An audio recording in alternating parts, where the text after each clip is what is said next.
partly came from, I have a course in the description below. In that course, there's a free Excel sheet that's similar. This design kind of came from that concept. And then, so, you have their income coming in, expenses going out, and almost everybody have a credit card. So the making of the credit card page, this was exhausting.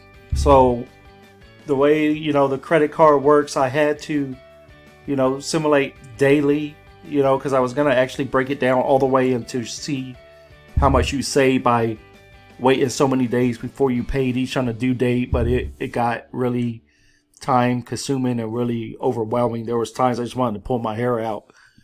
But basically, credit cards, mostly people have more than one. So this will simulate a real credit card. Actual, I wanted to put where, there was a minimum payment due. I had to have that, and $122.49 was a minimum payment. But then if you had a zero charge here, right, you owe nothing. But if you charge $5 one day, it shows you how much in interest you'll be paying. And then I needed something to where, the original idea was like, hey, I'm gonna run my electric bill this day, and then it shows how much interest is being calculated. And then on the 15th, I'm gonna run my insurance, $150, and you could technically do a charge every day, and it actually works like a real credit card. Well, then most people have more than one credit card, so instead of going out, first, in order to do this, I had to do month by month in order to do it daily. Otherwise, I could have done it just 12 spaces assimilated monthly. So then I put this little bar here that will jump to any month within that credit card billing cycle. We could jump all the way to October or down, and then if I needed to go back to January, I could go back and forth to whatever month I wanted within that credit card. So then I'm like, most people got more than one credit card, so I added a second tab. Second tab, pretty much, it wasn't too bad. I could copy most of it over. But then, when I went to hit the link, it went back to the other page. So then it was like I had to go through each cell, recreate the links again for every page. And then, if I forgot something, then I had to go back to credit card 1, redo it, copy it over, recopy all the links again. It was a mess. And then credit card 3, 4, 5, once I got it down, got everything I wanted, I still had to go through every link on every month to make sure it worked. I tested all the links out to make sure that it worked. I had to not only test it out to make sure it was jumping to the right month, but I had to make sure it was jumping to the right page also, or the right tab. So, but by doing that, I was able to, you could jump straight all the way back. I would just check month by month to make sure the link was working, and at the same time make sure it wasn't jumping different pages at the same time, and it was staying within the same credit card basically. So then, I tied, credit card 5. Once the credit cards was built, it was all kind of going around this page here. So if I changed the name of this to Citibank, it would change that card little title there to Citibank. And then the minimum payment due, I would have to go back to the bill sort. So if I put this balance in, say I wanted to run a credit card, their balance was $3,600, it would automatically tie it here. Well, I typed in this, I typed that over when I was doing that. But let's say, let's use this one. So credit card 2, Chase, balance, $500, right? So what it does is it goes back to this page, credit card 2, Chase. It'll automatically enter the balance that I've set from this page. And then it will automatically enter what that minimum payment is going to be. So it would, it calculates the minimum payment. It's based off of 3%. That $15.31 is that minimum payment. And then each page is individual to its all tied back. So then we had, after the credit cards, I'm like, okay, people have a mortgage. The mortgage, this was, mortgage can be done a certain different ways, but by this mortgage, it actually goes down and then it stops right where it's supposed to. So 50, whenever it automatically will enter the monthly payment, and then, over 30 years, I brought this all the way down to 30 years. And the same thing with this. So let's say you made an extra payment of, $5,000, right? When it adjusts it, it will automatically stop at that. So you can actually see how much. So you shaved off so many months just by making that beginning payment of $5,000. It stops right here at whatever year that is. And then, so then I will have to go to the bills page, and let me put this back. Okay. So from the bills page, the mortgage, if I enter 50,000 here, it'll automatically adjust the mortgage payment, and it'll automatically, so by filling out this page, it automatically runs through every single page in this Excel, and it fills out what that payment would be. Obviously, the problem with mortgage is the escrow and PMI, the escrow payment. But this is basically the mortgage part, and then it will automatically enter it. So it'll set that at any number, I want it to. And then after a mortgage, where the people have cars, I doubled up on the car for car 1, car 2, and I was going to put a third one on here, but I'll do that when it gets to the point. Same thing, pretty much. It's a little bit different. I was able to kind of piece and use from each one of these different Excels, but depending on if it's simple interest, if it's compounding interest, if I wanted it monthly, if I wanted it daily, so there's a little bit of a difference, but same thing here.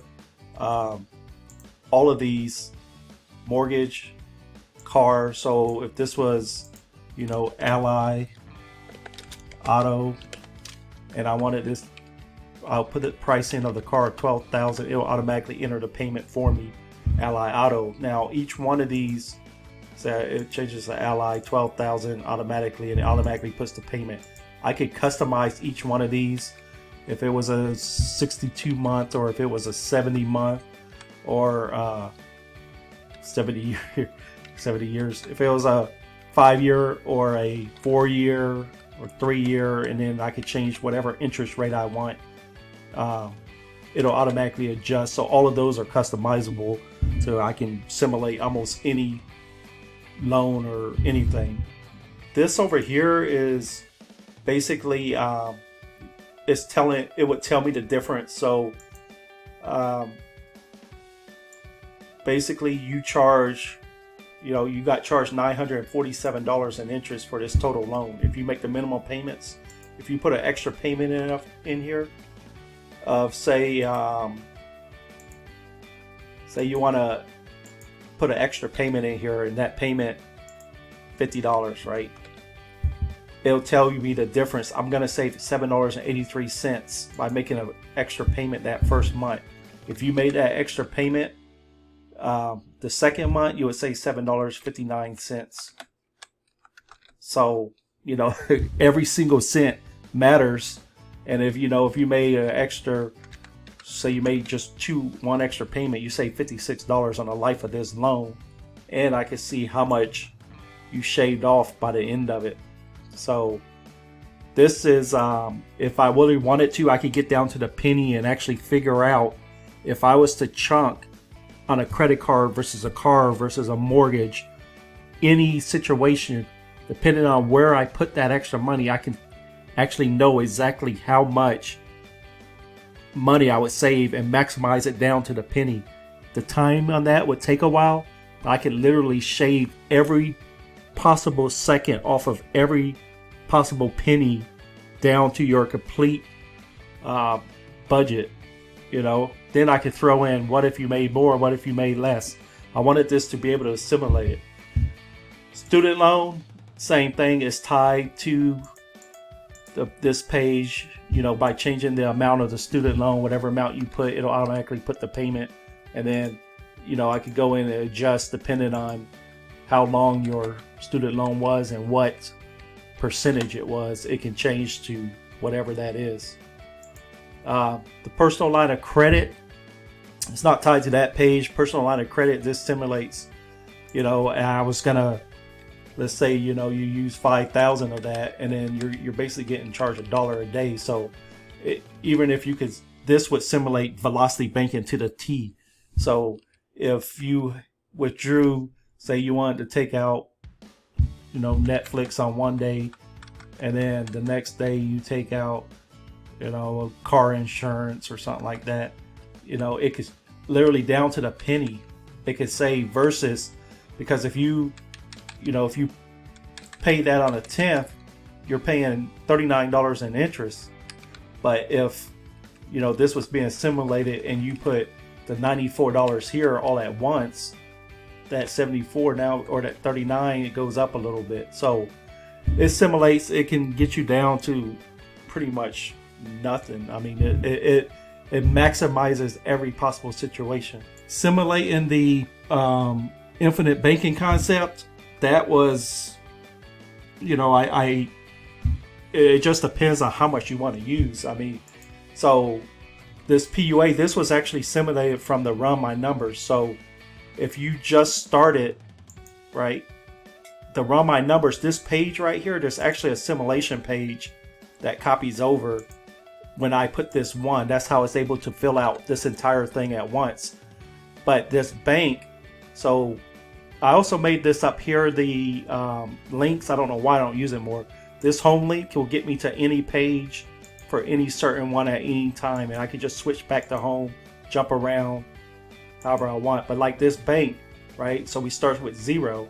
So to simulate it, it would be, I could come here and I could put into the bank $100, and what it does on the bank page, it adds that 100, but and it'll keep adding up. I can control it from here. So from this page, right, it's showing you have $1,261 in your checking account. If I wanted to put $50 more in there, I can add it here. If I wanted to take it out, I can take it out here. So at any point of, say, hey, we wanted to, we have leftover money, but this checking account, you wanted to add an extra 100, I could control it from there. So this is on top of what it is. So basically, this checking account amount, it takes your income, subtracts the expenses, and it leaves what's left in there.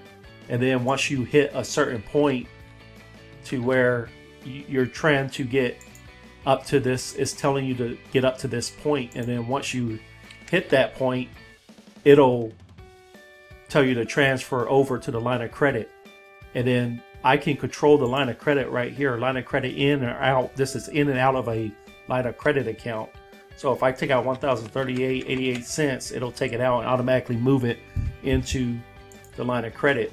And then if, say, I wanted to chunk $500, I could take $500 out of the line of credit there while never changing any of the other ones. So, there was all together, this took me, to be honest, it took about 4 months to build. I mean, it was a lot of times, it drive me insane sometimes to try to get numbers right, to try to get it to do certain things.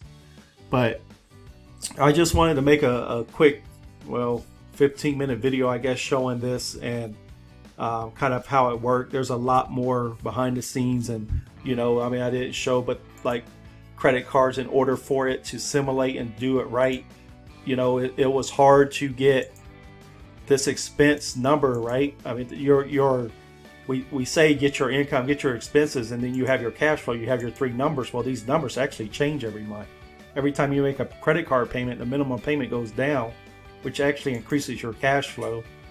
So in order to simulate that, I had to, over here off behind the scenes, there's numbers over here that has the minimum payment that's being made every month. And then in order for that minimum payment every month to show up correct on here, I had this credit card payments. That's how the credit card payments goes down. That's because it takes the total of every credit card for every month, and then it adds all of those totals up together, and then it comes back here. So actually, if you go farther, here's the totals of all the credit cards for that month and the total debt from all the credit cards of that month as it reduces. It then comes back in the simulation page. It copies over that all the way down. Then in order to get this total debt number to change, I had to, there's actually a little hidden number here. So this little number is adding up. So I had to add each one of these numbers up, but see, the numbers change every time. So if I take this 4 out, it switches to 6, 2. So I had to have this total debt search this number to give the total, this number here to give the total debt. The problem was I couldn't have it just search down here, because if this was to search a 2, right, it wouldn't have worked. So it had to be 3. It had to be a 3 total. So what I did was, and there's a bunch of numbers over here, hidden over here behind the scenes, all down here. Hold on.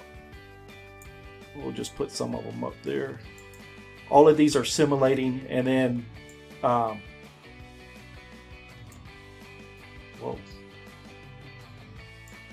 Where are we? Let me hold on once. So all of these are simulating. Let's get back up here to the top.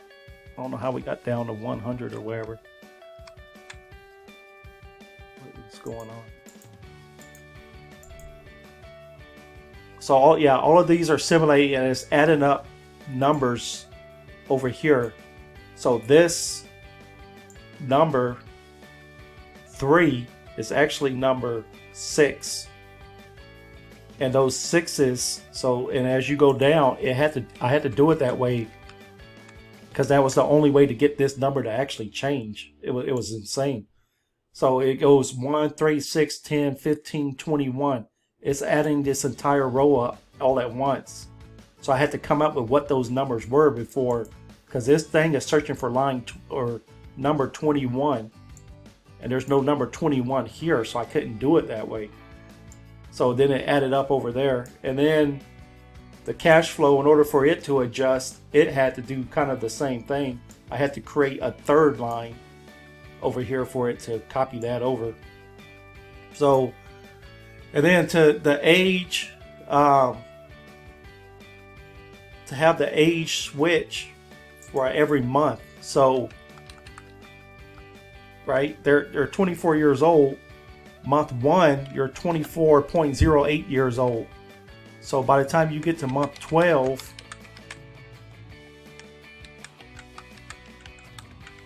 you'll be 1 year old, 1 year older, so 25. So it took a long time to make this. So I thought, you know what? Why don't I make a video on the making of, to kind of show y'all how it went. And I mean, there's so much more involved. I mean, we didn't even get into, making this and having all this change, and having to go over to the bank calculator. And so anyway, guys, if you enjoyed if you've seen the getting out of debt, or the creating a budget, there is going to be another series coming up on wealth. So I appreciate a thumbs up, and I give props to all the people who make these videos. I've never experienced so much time and work in my life. I mean, all together on this, I'm talking 4 hours to 8 hours a day, and then 15 to 20 hours on the weekend, all to make that whole series. I've actually recorded the time. those 4 videos, those 4 videos, I think it was 40 minutes, took 47 hours, not including designing none of this, just setting it up, getting this thing to come out right. And it still didn't really portray the way I wanted to, but at some point, what can you do? You know, you can only, you got to start somewhere. So it took a while. Again, guys, if you like this, you know, leave a comments. I'll appreciate some comments. If there's anything y'all want to see, if there's a certain simulation you want to see, if there's something you don't understand, infinite banking, velocity banking, or getting out of debt, creating wealth, anything you want to see, just let me know. There's a link down below also to run my numbers. If you run your numbers, I will, you know, create it here on YouTube, and also on that run my numbers takes you to my website, which is still a work in progress, but there is a blog on there if y'all have questions or anything you want to know more of or see more of. Just leave a comment or shoot me an email and let me know. Okay, thanks guys. Welcome back to the channel, guys. If you're new to this channel, please subscribe and hit that notification bell so you never miss a video.